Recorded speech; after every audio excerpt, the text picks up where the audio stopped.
네, 안녕하세요. 제11회 KR 크레딧 토크 지금 바로 시작하겠습니다. 먼저 지난 2주 동안 있었던 등급 변동 내역도 살펴보겠습니다. 네, 롯데 하이마트의 등급 전망이 부정적으로 변경되었습니다. 그리고 신규 평가로는 금호건설, 모트렉스, 새만금개발공사, 대화은행 서울지점의 ICR 평가가 있었습니다. 네, 롯데 하이마트는 어떤 이유에서 등급 전망이 부정적으로 변경되었는지요? 네, 지난 크레딧톡에서는 롯데 계열통합신용도 하락 전망에 따른 여러 계열사들의 등급 전망 변경을 소개해 드렸는데요. 롯데 하이마트의 이번에 부정적 변경의 경우에는 자체적인 실적 및 재무 안정성 약화가 반영되었습니다. 하향 변동 요인인 순차입금 EBITDA 지표는 올해 말부터 당분간 4배를 초과할 것으로 예상이 되는데요. 집객 능력 등 사업 안정성 저하 여부와 영업실적 회복 여부 지켜볼 예정입니다. 네, 그렇군요. 그래프를 보니까 이 회사 같은 경우에는 작년까지는 순차입금 EBITDA 지표가 하향 변동 가이드라인 4배를 크게 하회하고 있었네요. 근데 올해 들어서 이 지표가 좀 악화되기 시작한 그런 모습이네요. 저희 KR 모델 등급 산정 시에는 3개년 평균치를 쓰고 있는지라 결국 내년도에 어떤 수치를 기록하게 되는지가 굉장히 중요해질 것 같습니다. 그럼 다음으로 리서치로 넘어가 볼까요? 지난 2주간 어떤 리포트들이 발간되었는지요? 네, 먼저 신용카드 관련 이슈 리포트 있었고요. 이외에 스페셜 코멘트 중에는 전력시장 긴급 정산 상한 가격제와 조선업계 3분기 실적을 집계한 리포트, 그리고 한전체 발행 한도 확대 개정안의 부결 이후 발간된 마켓 FAQ 코멘트가 주요했다고 할 수 있겠습니다. 네, 그렇군요. 꽤 많이 나왔네요. 그럼 먼저 이슈 리포트부터 짚어볼까요? 신용카드 업종 관련해서 작년부터 여러 이슈 리포트가 나왔었는데요. 작년에는 가맹점 수수료 인하에 따른 영향, 그리고 올해 상반기에는 금리 상승과 중저 신용자 대출 시장 재편을 주목해야 한다, 이런 내용이었죠. 이번 리포트에서는 어떤 내용을 다뤘는지요? 네, 말씀 주신 것처럼 가맹점 수수료 인하와 급격한 금리 상승 추이는 신용카드사들의 수익성에 상당한 부담을 주고 있습니다. 다만 이번 리포트에서는 수익성 저하에도 주목을 하지만 이에 더해서 자산 건전성 관리와 카드사별 리스크 관리 정책의 중요성에 대해서도 짚고 있습니다. 네, 그렇군요. 그럼 우선 수익성은 어떠한지부터 살펴볼까요? 좌측 슬라이드 좌측 하단 그래프를 보아하니 올해와 내년 이자 비용 증분이 상당한 수준으로 나오고 있군요. 네, 코로나 기간의 공격적인 자산 성장으로 인해서 차입 부채 규모 자체가 늘어난 가운데 급격한 시장금리 상승으로 만기 도래하는 채권보다 새롭게 발행하는 채권의 금리 격차가 굉장히 커졌기 때문입니다. 그래서 금리 격차는 22년 4분기 들어서는 4%포인트대에 들어선 상황입니다. 그래서 수년간 금리가 하락해온 환경과 반대되는 상황이 전개되고 있는데요. 이 때문에 앞으로 2, 3년간 카드사들의 이자 비용 부담이 작지 않을 것으로 보이고 있고, 이자 비용 증분만으로도 영업이익에 미치는 타격이 상당할 것으로 예상되는 상황입니다. 네, 그렇다면 자산 건전성 관리 면에서 특히 주목할 포인트에는 어떤 것들이 있을까요? 네, 가계대출 규모 증가로 카드사들의 자산 건전성 저하 압력이 과거 대비 확대되었습니다. 다만 대출 차주의 질적 구성을 보면 개선세를 나타내고 있다고 하는데요. 대출 차주 중에서 신용도 하위 차주 비중이 감소하고 있기 때문입니다. 다만 그보다 주목해야 하는 것은 카드사별 다중채무자 관리입니다. 앞으로 카드사의 자산 건전성 저하는 다중채무자, 그러니까 채무 3건 이상의 차주들이 주도할 가능성이 높다고 하는데요. 리포트 작성해주신 담당 연구원은 특히 채무 5건 이상의 차주, 또 취약차주 비중이 높은 저축은행이나 캐피탈 업권 등의 다중채무 차주의 비중이 높은 경우는 면밀히 관리할 필요가 있다고 밝혀주셨습니다. 네, 설명 감사합니다. 카드사들의 경우에는 워낙 그 신용도가 우량한 데다가 또 그동안 쌓아둔 재무적 버퍼가 있기 때문에 당장은 아마 신용도에는 영향이 없을 것으로 생각이 됩니다. 그렇지만 앞으로는 수익성과 더불어서 자산 건전성에도 주의를 기울일 필요가 있을 것 같습니다. 그럼 다음은 스페셜 코멘트로 넘어갈까요? 먼저 S&P 상한제 실시에 따른 영향 리포트가 있었네요. 네, S&P 상한제 풀어서 말씀드리면 전력 거래 가격 상한에 대한 고시 개정안이 통과되면서 12월부터 시행될 예정이 결정됨에 따라서 이제 나온 리포트인데요. 이 제도는 전력 시장 가격이 급등하는 경우 한시적으로 평시 수준의 정상 가격을 적용하는 것을 주요 골자로 하고 있습니다. 이 제도는 수차례 논의가 되어 왔지만 민자 발전사들의 반발로 인해서 도입이 지연되어 왔는데요. 12월부터 본격 시행됨에 따라서 이에 대한 코멘트가 발간이 되었습니다. 네, 사실상 한전의 수십조 원대 적자가 누적되고 있어서 이에 대한 대응책 중에 하나로 논의되어 왔죠.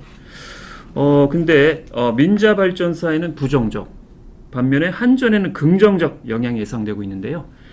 그렇다면 민자 발전사 신용도에도 영향이 있을까요? 네, 이번 제도 시행에 따른 신용도 영향은 즉각적이지는 않을 것이라고 하는데요. 다만 이익 축소는 불가피할 것으로 보인다고 합니다. 그리고 이제 LNG 직도입사들과 지역 난방 집단에너지 사업자들의 경우에는 추가적으로 모니터링이 강화될 예정이라고 합니다. 네, 그렇군요. 그렇다면 한전 신용도에 미치는 영향은 어떠한지요? 네, 아시다시피 한전은 공기업 평가 방법론을 적용하고 있어서 법적 지위와 정부 지원 가능성에 기반해서 평가가 되고 있습니다. 그렇기 때문에 실적이 저하되더라도 신용도 영향은 제한적인데요. 지금 실적 면에서는 영업 손실이 계속 누적되고 있습니다. 이번 제도 시행으로 비용 부담이 일부 경감이 될 것으로 보이지만 사실 근원적인 해결책은 아니라고 하는데요. 현재 적자를 발생시키고 있는 역마진 구조는 전기요금 인상이 병행되지 않는다면 해소되기 어렵기 때문입니다. 이에 대해서는 향후 제도 시행 경과와 함께 한전 영업실적 정상화를 위한 추가 조치에 대해서 모니터링할 예정이라고 합니다. 네, 그렇군요. 지금 한전 및 발전 자회사 관련된 마켓 FAQ, 저희가 과거 2차례 냈었고, 오늘자로 3번째 그 코멘트가 나갔는데요. 이거는 12월 8일, 어제죠. 어제 한전 사채 발행 한도 증액 관련 개정안이 지금 국회 본회의에서 지금 부결되는 이 사건 이후에 나온 리포트이죠. 네, 그렇습니다. 시장의 예상을 빗나가는 사건이라고 할 수 있겠는데요.